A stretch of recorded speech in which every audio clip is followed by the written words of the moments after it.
Olho a Olho, com Cida Campos. Boa tarde, o programa Olho a Olho com Cida Campos, mais uma vez estamos aqui. E o nosso convidado de hoje é o Dr. Tiago Stanzani. Seja bem-vindo, Dr. Tiago. Muito obrigado, Cida. Hoje nós vamos bater um papo, Dr. Tiago, na área trabalhista. Dr. Tiago é advogado trabalhista e hoje nós vamos tirar algumas dúvidas dos nossos internautas. Dr. Tiago, nós temos várias perguntas, infelizmente não vai dar para nós fazermos todas, mas eu tenho certeza que você vai voltar.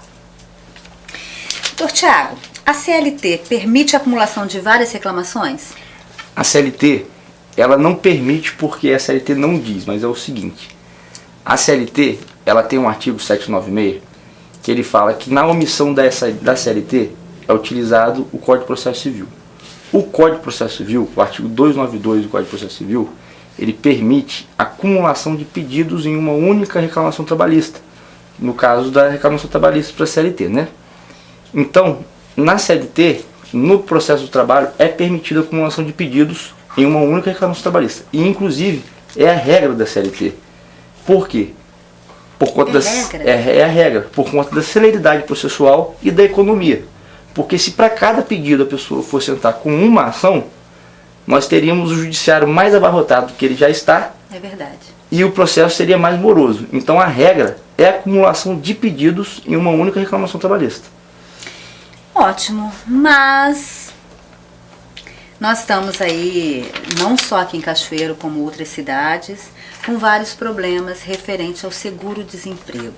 Até porque as filas, eu acho que o setor onde dá entrada são poucos funcionários. Pois bem, aí fica aquelas pessoas ali na fila de madrugada, outras pessoas vendendo senha, aquele tumulto todo. Fala um pouquinho sobre o seguro-desemprego. Cida, o governo esse ano, por causa do ajuste fiscal que a gente está passando agora na crise econômica, a nossa presidente, ela sancionou a lei 13.134/2015, que alterou todo o seguro-desemprego no Brasil. Antes, a pessoa tinha que ter um vínculo de no mínimo 6 meses para ela conseguir o seguro-desemprego. Agora, nós temos diversas alterações que o governo tomou e sancionou a lei. Por quê? Para poder evitar essa demasia de retiradas de seguro-desemprego, como estava ocorrendo até ano passado. Com isso, o governo espera ter uma economia de cerca de 6 bilhões de reais. Nossa. Só no ano de 2015. Então o que acontece? Agora, a pessoa para poder retirar, pela primeira vez, a pessoa vai retirar o seguro-desemprego, a pessoa tem que ter um vínculo de pelo menos 12 meses comprovados. O primeiro. O primeiro. 12 meses comprovados nos últimos 18 meses. Ou seja, nos últimos 18 meses, ela tem que ter um vínculo de 12 meses. Nisso, ela vai lá e consegue retirar o seguro-desemprego. Voltou a trabalhar, aí na segunda, a pessoa tem que ter um vínculo dentro de 12 meses, 9 meses de vínculo. Dentro dos 12 meses. Dentro dos últimos 12 meses, ela tem que ter 9 meses de vínculo comprovado para retirar a segunda parcela. A partir da terceira parcela, continua a regra atual, que é de 6 meses. A partir da terceira parcela. Perfeito? Perfeito. Então quer dizer que hoje, para fazer uma fraude, fica mais difícil. Fica mais difícil. Até porque hoje o Ministério do Trabalho, para ele te dar o seguro-desemprego, antes de você conseguir o seguro-desemprego, você tem um prazo de 30 dias para requerer o seguro-desemprego. Só que nisso você tem que entrar nas filas do Cine para poder conseguir emprego, por seu currículo ficar lá. Se você for chamado e recusar, e essa recusa não for bem detalhada, você perde o seguro-desemprego. Então quer dizer que tem que ser bem justificado. Bem justificado, exatamente. Não vou trabalhar lá porque não é minha área, porque não é minha área de atuação, não é o que eu quero. Então, tem que ser justificado o não aceite dessa oferta de emprego. E se acaso estourar esse prazo de 30 dias? Que estourar não porque ele quer, mas sim porque às vezes ele esteve lá várias vezes, não conseguiu ser atendido. Não, não. Se ele esteve lá com senha e não conseguiu ser atendido, aí ele consegue dilação desse prazo administrativamente mesmo, porque ele consegue comprovar que esteve lá no próprio Ministério do Trabalho. Tá? Não, isso não tem problema. Agora, se foi por desídia, a pessoa não compareceu, aí perdeu o direito. Mas se acaso ele esteve 1, 2, 3 vezes, ficou na fila, não conseguiu a senha, mas tiver como provar que lá ele esteve várias vezes e não conseguiu... Ele consegue fazer um pedido no próprio Ministério do Trabalho, tá? E consegue voltar não voltar o tempo, né? Mas ele consegue a dilação desse prazo por conta não de falha dele, por falha do sistema. Até porque de vez em quando o sistema está fora do ar, essas coisas assim. Só que normalmente, quando o sistema está fora do ar, o próprio Ministério do Trabalho, ele já solta ofícios dizendo que o sistema está fora naquele dia. Para quê? Para já dar publicidade para todos, para não ter esse tipo de problema. E se acaso, vamos dizer que Josefina mora em Marataízes. Perfeito. E ela quer dar entrada na Justiça do Trabalho com uma reclamação, com uma ação trabalhista. Ela pode dar entrada aqui em Cachoeiro? Olha só, a Justiça do Trabalho, ela é dividida por área de atuação, certo? Aqui no Espírito Santo, nós temos vara do trabalho em Cachoeiro, nós temos um posto avançado em Alegre, outro posto avançado em Mimoso, em Guaçuí. Esses postos avançados, eles pertencem a Cachoeiro. A outra vara do trabalho mais próxima é de Guarapari. Então o que acontece? Cachoeiro, ele abrange todo o sul do estado. Então Marataízes, ele entra na competência territorial de Cachoeiro. Então a competência cai para Cachoeiro por conta disso. Então não tem problema. Não tem problema. Até mesmo... Até porque ela só vai conseguir entrar em Cachoeiro mesmo. Porque a competência é de Cachoeiro. Porque Marataízes não tem vara do trabalho. Não tem vara do trabalho. Ah, não tem? Não tem vara do trabalho. Vara do trabalho é só Cachoeiro. No sul do estado, só Cachoeiro.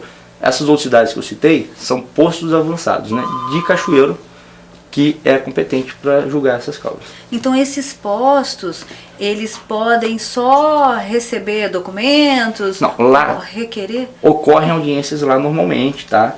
Lá tem, os juízes vão lá. Por quê? Por conta da proximidade mesmo, fica mais fácil.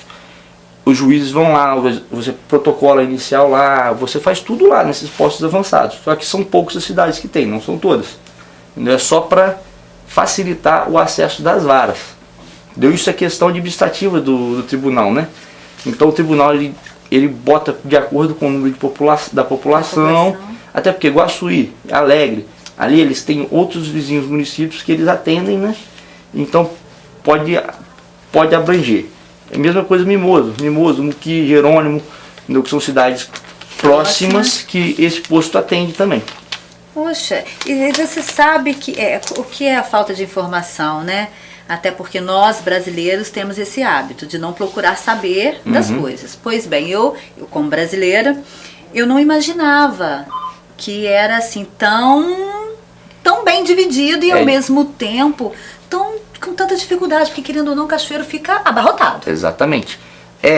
Na verdade, hoje, esses postos avançados, até o de Alegre estava para ser fechado, por conta mesmo de economia do tribunal. Entendeu? O tribunal ele tenta economizar para não ter gasto excessivo com o servidor, com o juiz. E aí ele tenta não aumentar essas varas, ele tenta manter as varas, as que já existem, né? E de acordo com o número populacional, ele aumenta uma ou outra vara de acordo com a demanda da região. Isso é uma grande verdade, principalmente hoje, né, doutor Tiago, que o Brasil, nós estamos passando uma crise financeira absurda. E se aumentar gastos aí, nós é que vamos pagar. Nós vamos pagar, exatamente. Nós vamos para o intervalo e voltamos já já. Olho a Olho, com Cida Campos. Colocamos na conversa Dr. Ronaldo Guimarães, advogado civil. Seja bem-vindo ao programa, Dr. Ronaldo. Obrigado, Cida. É um prazer estar no seu programa. Dr. Tiago, companheiro de longa data aí na advocacia, a equipe lá de produção Dourado. E para mim é uma satisfação estar colaborando com o seu programa, que a gente sabe que é sucesso aqui na rede, na tvcachoeiro.com. Muito obrigada. Dr. Tiago, vamos voltar ao nosso bate-papo, vamos voltar a algumas dúvidas. Como é feita a contagem de prazo nos processos trabalhistas? Bom, no processo trabalhista, o início da contagem do prazo acontece igual no processo civil, né? Quando o processo se inicia, que você tem o despacho citatório do juiz para chamar a outra parte para o processo, sai o mandado de citação dessa pessoa. O mandado vai pelo oficial de justiça e o prazo começa a contar a partir da juntada desse mandado no processo. Juntado o mandado, no processo trabalhista, nós temos já a audiência de conciliação. Já é marcada a audiência de conciliação, a primeira coisa do processo trabalhista. A parte que foi citada, ela pode tanto já apresentar alguma petição antes dessa audiência, às vezes para suspensão da audiência, ou juntada de instrumento procuratório do advogado, e depois da audiência, os prazos são contados a partir da publicação. Publicou no Diário Oficial, que os advogados têm acesso, um dia após a publicação, começa a contagem do prazo. Essa audiência de conciliação, costuma-se às vezes uma das partes não comparecer? Costuma não comparecer. É normal? É normal. O não comparecimento da parte na audiência, se for o reclamado, que na verdade são as empresas ou os empregadores, em regra, isso aí é revelia. E eles, tudo que foi dito contra eles na inicial, é dado como verdadeiro e o juiz já sentencia. Já sai uma sentença condenatória para a parte que não foi, no caso reclamado. Se o reclamante, que é o autor do processo, não comparecer, o processo é arquivado. E se acaso quem não compareceu vai à revelia, ok? Ele tem direito de recorrer? Tem direito de recorrer daqueles pontos que foi na sentença. Porque às vezes ocorre dele não ter sido citado. Acontece. E a pessoa às vezes chegou um mandato citatório lá, só que foi para outra empresa, foi para outra pessoa. São casos que acontecem. A pessoa pode recorrer, sim, depende de caso a caso, né? O senhor falou uma coisa muito séria. Até porque os Correios hoje, eles não estão entregando as correspondências devidamente nos endereços devidos. Isso. Ou quando entregam atrasado. Eu mesma sou uma que recebo minhas correspondências em atraso. 3, 4 dias em atraso. E isso pode acontecer, né? Pode acontecer. No caso da inicial, normalmente a citação é feita por um oficial de justiça, tá? Que tem fé pública. O oficial de justiça, ele vai procurar a pessoa. Se ele não encontrar, ele vai certificar que ele não encontrou e a audiência será automaticamente remarcada. Ah, então existe outra chance. Isso. Sim. Então vamos bater um papo com o Dr. Ronaldo. Dr. Ronaldo, o que é vara civil? Olha só, Cida, vara civil é onde tramitam os processos envolvendo as questões, por exemplo, de indenização, questão de uso capião, todas aquelas demandas, porque o direito civil é um direito particular, é um direito privado. Todas as demandas privadas, com algumas exceções, tramitam na vara civil. Não é? Então a vara civil é onde tramita os processos que demandam o direito particular da pessoa. Uma indenização contra banco, uma ação de uso capião, ações envolvendo aquele direito disponível privado da pessoa. Então, essas perguntinhas que eu recebi aqui, que nós recebemos aqui na TV, dos internautas, como também foram as perguntas para o nosso querido Dr. Tiago, repetição de indébito nas contas, seja elas quais for. A conta de telefone, a conta de água, se de repente veio na minha conta telefônica desse mês, cobrando mês passado, está pago. E aí? Nós temos duas situações aí. Nós temos paralelo à ação civil a questão do Código de Proteção ao Consumidor. Ou seja, quando você vem conta repetida, não é, o correto seria fazer o quê? Procurar a concessionária, a operadora de telefonia, a empresa que esteja praticando essa ilegalidade e conversar, não é? Para que possa ser feita a constatação dessa dupla cobrança e, consequentemente, haja o estorno de maneira amigável na próxima fatura. Caso isso não aconteça, ocorreu aí uma lesão ao patrimônio material da pessoa, que ela pagou 2 vezes um devido boleto. O que acontece? É cabível, nesse caso, de acordo com o Código do Consumidor, o ajuizamento na ação competente do juizado especial, a título de que seja feito um ressarcimento cumulado com uma reparação por danos morais. Eu recebi também, doutor Ronaldo, um pedido para abordar, e eu não vou deixar de abordar, é bem polêmico. Pois bem, E isso aí ao senhor diretamente e ao senhor também, advogado. Vocês podem explicar, você pode entrar na conversa também. Pois bem, aqui são fotos que nós recebemos de um terreno, tá? Ó, aqui estão as fotos de um terreno. Esse terreno, uma empresa de iluminação, uma empresa de eletricidade aqui em Cachoeiro, ela autorizou, esse aqui é o terreno, ó, aqui tá mais pertinho.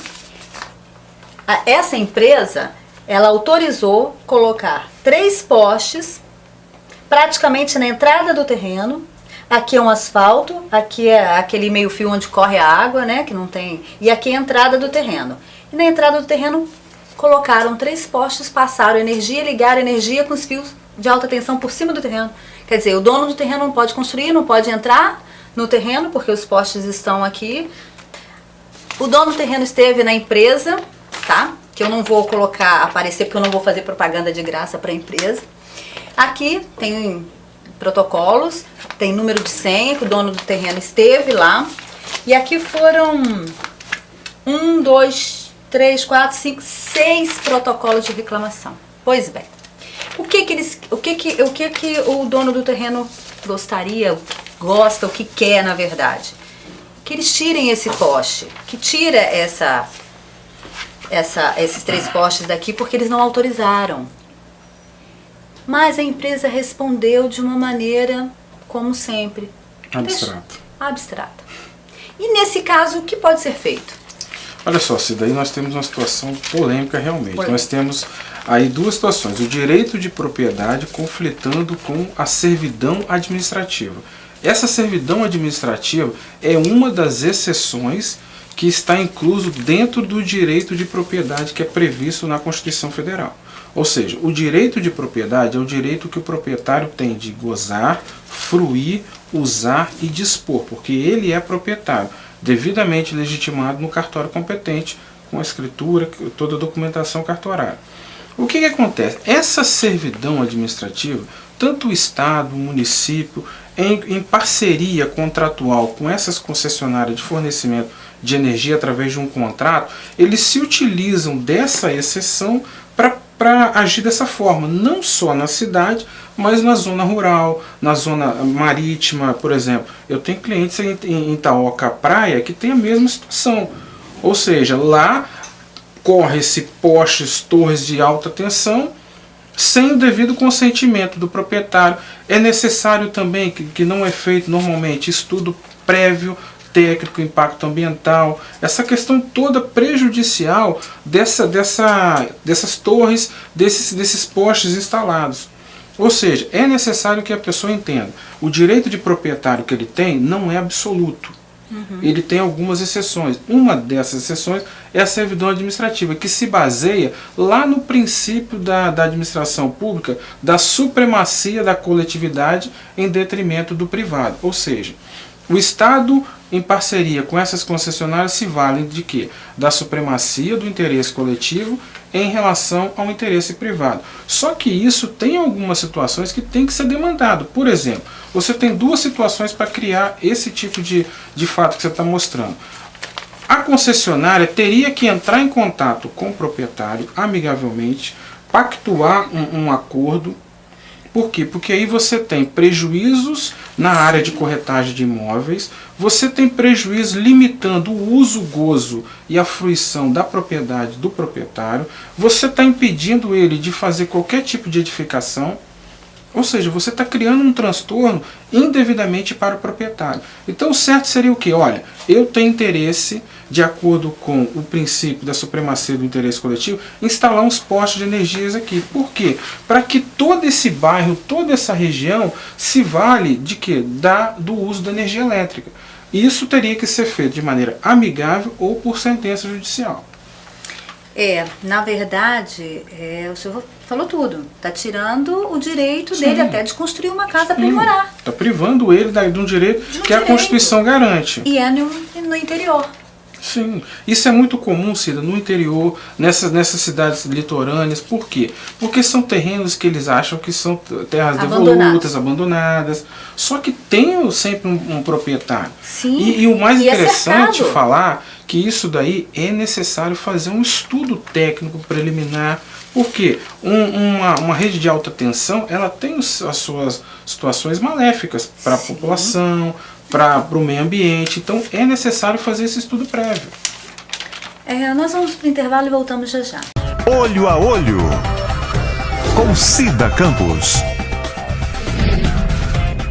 Doutor Ronaldo, então é bem complexo, tem muita dor de cabeça ainda por vir para poder... Mas ele pode entrar com uma ação. Sim, olha só, Cida, é o que a gente estava conversando aqui. A situação é o seguinte: se fosse feito um estudo preliminar, com todos os regramentos técnicos, fosse conversado com o proprietário de maneira amigável.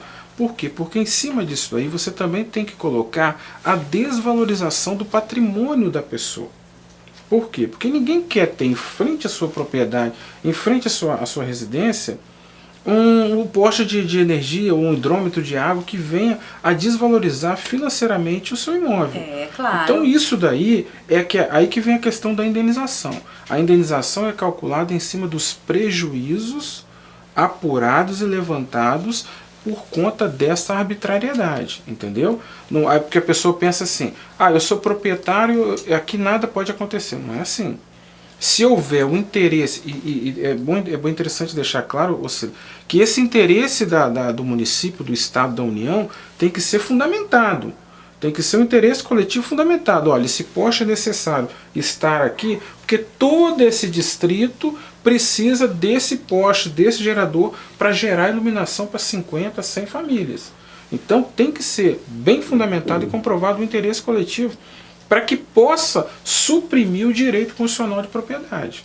Agora, é cabível a indenização? Sim, se forem apurados essa arbitrariedade, se não tiver uma decisão judicial dizendo que lá tem que ser instalado, no caso que você citou, postes, se não houver um acordo amigável, isso tudo, se for de maneira arbitrada, computado os prejuízos, é cabível sim uma indenização. Inclusive com decisão do Supremo Tribunal Federal e do Superior Tribunal de Justiça. Nesse sentido, apurando-se os prejuízos comprovados, é cabível a reparação por danos morais. Então, fiquem atentos e a explicação foi dada. E você que tiver dúvida, pode mandar pra gente, porque nós vamos colocar no ar para o mundo inteiro. Doutor Tiago, doutor Ronaldo, em algum momento vocês já tiveram algum problema, algum estresse dentro da sala de audiência? Cida, nós na advocacia, na vida que a gente leva da advocacia, é comum você ter alguns entraves jurídicos, mas eu acho que até o doutor Ronaldo também, eu costumo dizer que o que fica na sala de audiência, fica na sala de audiência. A gente pode, às vezes, com outro colega, ter um dissabor ali, alguma situação mais chata, só que saiu da sala de audiência, nós somos amigos de profissão, colegas de profissão, os juízes. Eu nunca tive problema de arbitrariedade, todos sempre me trataram com muito respeito. Nunca tive nenhum problema extra, né, pessoal, com nenhum colega e com nenhum juiz. A gente sempre, às vezes você trava um embate jurídico dentro da sala de audiência, às vezes fica mais ríspido, mas saiu da sala de audiência, eu trato todos da mesma maneira, até porque a vida dá voltas, a gente não sabe o dia de amanhã. E você, doutor Ronaldo? Olha só, Cida, eu concordo com o doutor Tiago falou. Dentro da audiência são o calor, aquela situação flagrante ali, né, sai um pouco da situação. Mas há essa questão do respeito entre os advogados, as partes que estão presentes, o juiz, o Ministério Público, o serventuário. É interessante destacar que entre juiz, promotor e advogado não existe hierarquia. Existe uma igualdade, existe diferença de funções. Porque nós, advogados, nós temos nossas prerrogativas. Dentro da atuação nossa como advogado, nós temos prerrogativas. Inclusive, se é interessante falar que nós temos, junto à OAB, uma comissão que defende essas nossas prerrogativas na atuação como advogado. Seja dentro do fórum, dentro da delegacia, dentro da repartição pública, Nós temos essas prerrogativas justamente para que nós possamos defender os interesses dos cidadãos de maneira ampla, de maneira completa. Respeitosa. E atuar de maneira livre, né? Que Sim. é o fundamento do advogado. O advogado, ele é livre. Ele não pode ter nenhum impasse no seu trabalho. Até hoje em Cachoeiro, que até mandou um abraço pro doutor Adílio, que é da Comissão de Prerrogativas de Ele Cachoeiro. esteve conosco aqui. O doutor Adílio hoje é membro da Comissão de Prerrogativas, inclusive está sempre em contato com todos os advogados. Atuante. A OAB de Cachoeiro hoje, graças a Deus, todas as demandas que eu vejo que são levantadas, a OAB, ela, quando ocorre algum problema desse caso aí, a OAB ela se posiciona de maneira imediata. O Dr. Robson, que é o nosso presidente da subseção aqui, tem uma atuação fantástica, ao meu modo de ver. Ele atua de maneira pontual e rápido e ligeiro para acabar com o problema e o advogado ser respeitado, principalmente dar direito ao advogado de buscar a tutela do seu cliente. Porque quando você desrespeita a atuação, Cida, como o Dr. Tiago falou, quando você desrespeita e não valoriza a atuação do advogado, você nada mais está fazendo do que desrespeitando o cidadão. Aquela pessoa que busca no judiciário um direito. Então o advogado tem essa prerrogativa de quê? De ser respeitado. Inclusive nós temos, como o Dr. Tiago falou, a OAB tem essa objetividade muito grande, porque ela sabe da importância do advogado. Tanto é que nós sabemos, sem o advogado não se tem justiça. Não é verdade? Essa era uma pergunta que eu iria fazer. Realmente, sem o advogado, o juiz não pode fazer uma audiência ou dar uma sentença, seja lá o que for. Como que a pessoa vai ter direito de se defender? Ele vai acreditar ou não naquela pessoa?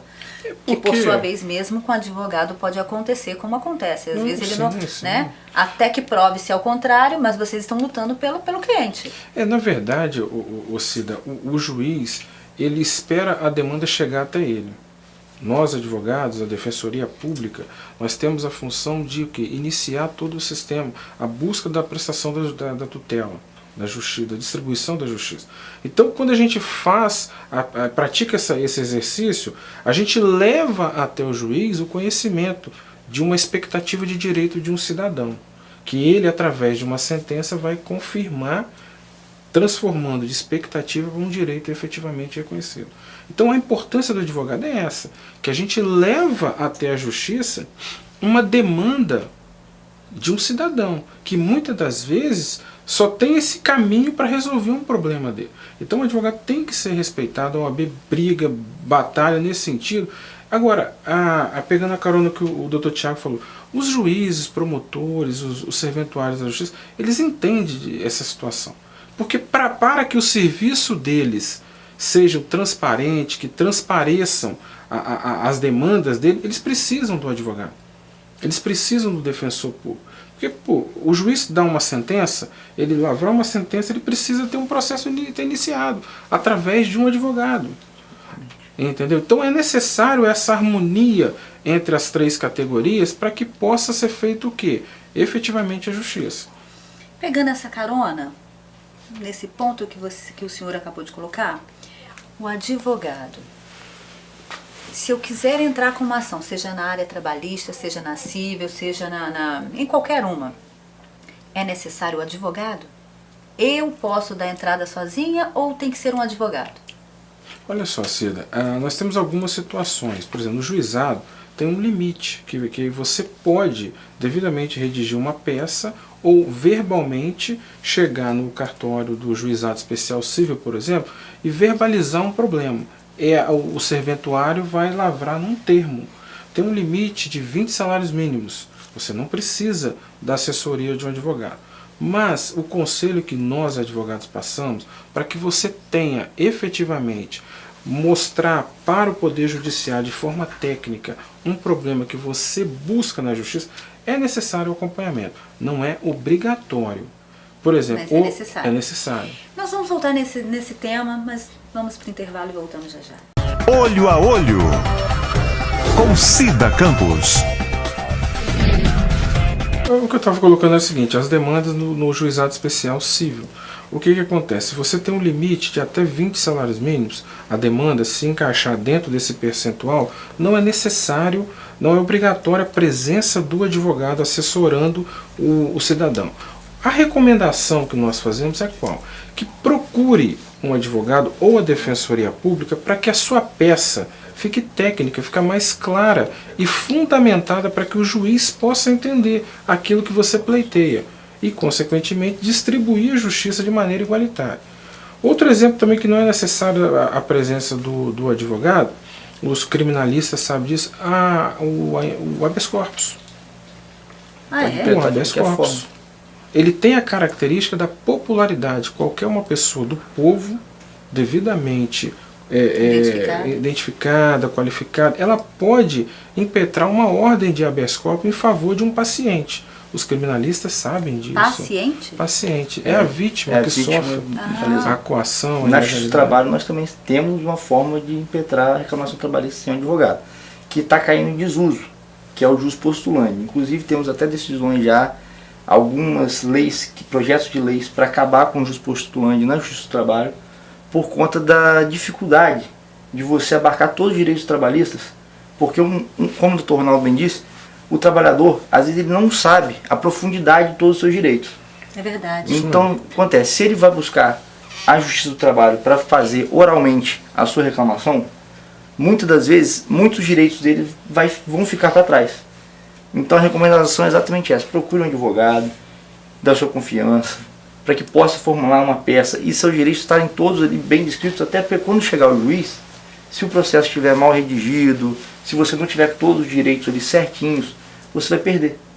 É verdade. E além de perder, existem leis, né, que eu, como uma cidadã comum, ou qualquer um cidadão comum, não sabe colocar no papel, não sabe redigir, não sabe pleitear, e vocês já estão preparados para isso, prontos para isso. E até mesmo na hora de uma audiência, como que você vai entrar numa sala de audiência sem um advogado? Tudo bem, vai entrar um defensor público, mas que não sabe do seu processo, não leu, não estudou, e fica complicado, né? Essa relação de intimidade, ou seja, profissional, como o Dr. Tiago falou, qualifica o trabalho e qualifica também o quê? Aquilo que se pede mal, recebe mal. É verdade. Se você pede mal, ou de maneira incompleta, como o Dr. Tiago colocou, você vai receber de maneira incompleta. Agora, se você procura um profissional da advocacia ou um defensor público que tem as qualificações devidas, o seu pedido, o seu anseio pela justiça, ele vai estar mais completo, mais fundamentado e mais qualificado. Ou seja, qual a consequência disso? Na hora que o juiz distribuir a justiça a seu favor, vai ser feita de maneira o quê? Completa, qualificada e fundamentada. Então é necessário isso. Existe um prazo, não só, assim, em geral, na Justiça do Trabalho, na Justiça Civil, que o juiz tem um prazo para dar um parecer final no processo? Cida,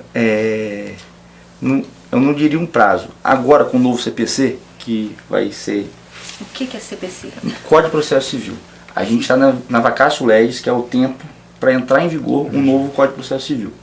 Vai entrar de 16 de março de 2016 em vigor o novo CPC, se não for passada a lei para poder alterar essa vacatio dele. Esse novo CPC, ele põe esse prazo. Ele põe o prazo para o juiz definir o processo.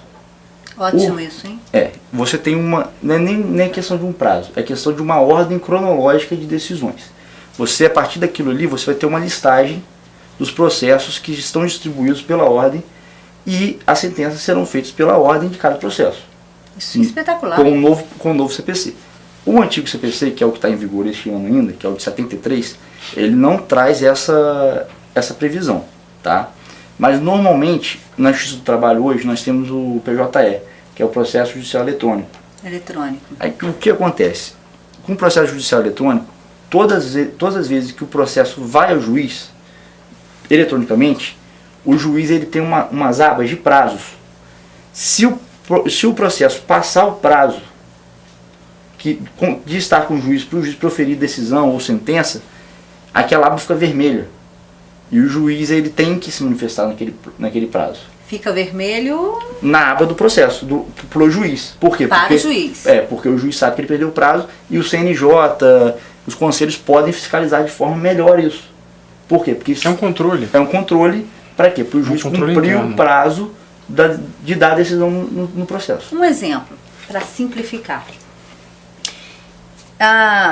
Joaquim entrou com processo no Justiça do Trabalho, houve audiência, o juiz marcou uma data. Olha, tal dia você pode, senhora Joaquina ou senhor João, que é o advogado, que já vai estar proferida a minha decisão. Ok? Ok. Aí, passou essa data, não aconteceu isso. E aí? Normalmente, Cida, nesses casos, assim, a gente, nas turmas superiores, tá? Nos colegiados e nos tribunais superiores, nós temos agendamento de leitura de sentença de acordo. Perfeito? Quando é marcada essa leitura de sentença de acordo, normalmente nesse dia é feita essa leitura de sentença de acordo, mas pode acontecer de ser remarcado, tá? Não impede, tá? O juiz normalmente não marca prazo para dar a sentença, até por conta do volume de serviço que... É isso que eu ia falar. A gente tem que levar em consideração a questão da demanda. Tem juízes em Cachoeiro, Ciro, que tem N volume de processo para se apreciar, fora aquelas questões internas que ele também administra, todo o cartório, todos os seus serventuários. Às vezes há uma acumulação de varas, de comarcas. Nós já tínhamos situação em Cachoeiro que eu já vi, juízes que se acumulavam em 3 comarcas. Nós temos juízes em Cachoeiro hoje que acumulam 3 varas. Exatamente. Acumulam vara fora de Cachoeiro e 2 em Cachoeiro. 2 em Cachoeiro. Isso. É praticamente impossível, cumprir então, qualquer prazo processual para finalizar o processo. Então, por isso que esse prazo de dar a sentença normalmente não ocorre, tá? Não vou dizer que nunca ocorrerá, mas normalmente muito abstrato. É muito abstrato, é uma coisa muito sui generis, assim, caso a caso mesmo, né?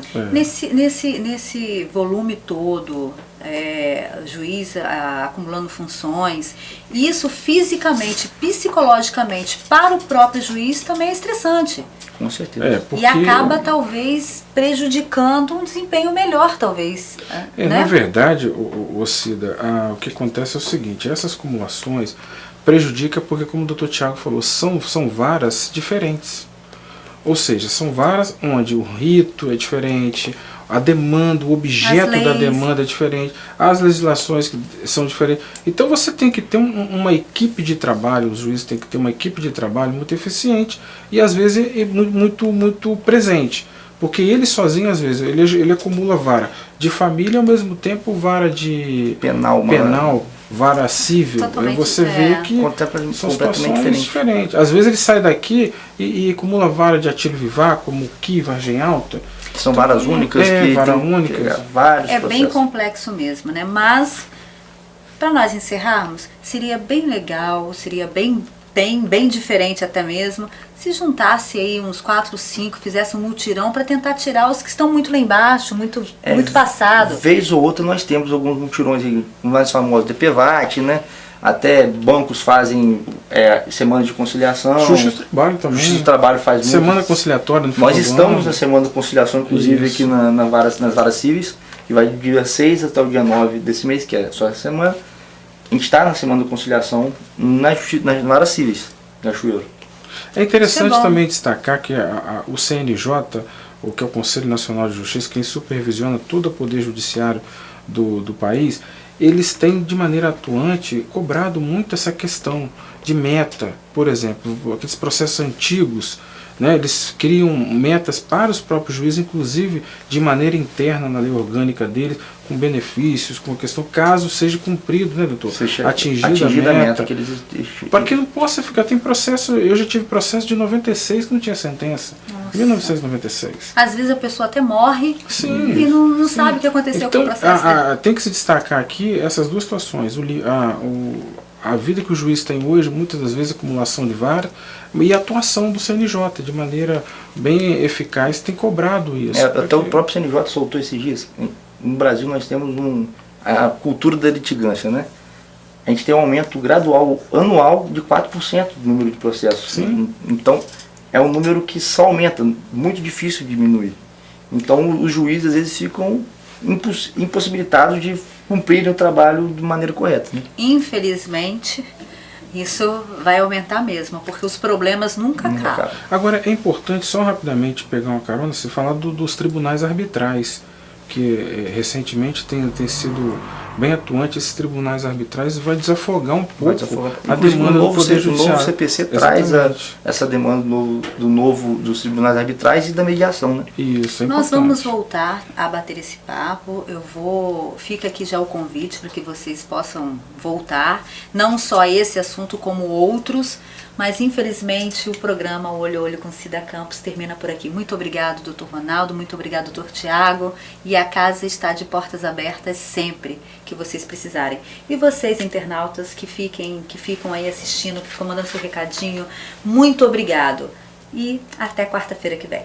Tchau, tchau. Olho a Olho, com Cida Campos.